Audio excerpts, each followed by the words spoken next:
అందరికీ నమస్కారం. మనం స్కూల్ ప్రేయర్‌లో దేశభక్తికి సంబంధించిన 2 పాటలు పాడుకునేవాళ్ళం.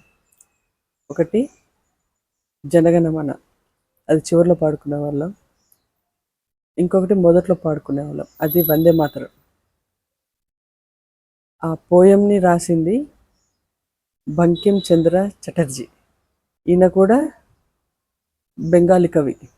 ఈ గీతం రాసిన భాష సాంస్క్రిటైజ్డ్ బెంగాలీ అని అప్పుడు వాడేవాళ్ళు. అయితే ఇది రాసిన సంవత్సరం 1875. ఈ రోజుకి అంటే నవంబర్ 7th 2025 నాటికి 150 years పూర్తి చేసుకుంది. వందే మాతరం అర్థం మాతృభూమికి వందనం. ఇంకా అప్పట్లో ఈ గీతం ఫ్రీడమ్ ఫైట్ స్లోగన్గా కూడా వాడారు.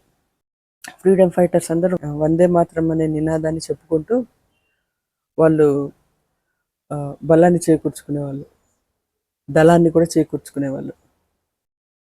నేను కూడా ట్రై చేస్తున్నాను. కాకపోతే నేను కవిని కాదు కాబట్టి కొంచెం టైం పడుతుంది పదాలు కలెక్ట్ చేసుకొని రాయటానికి.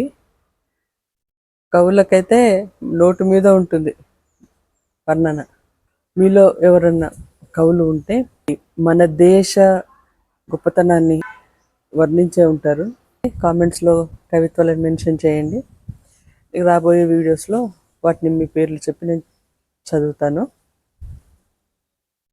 మరొక వీడియోలో మళ్ళీ కలుద్దాం. బాయ్.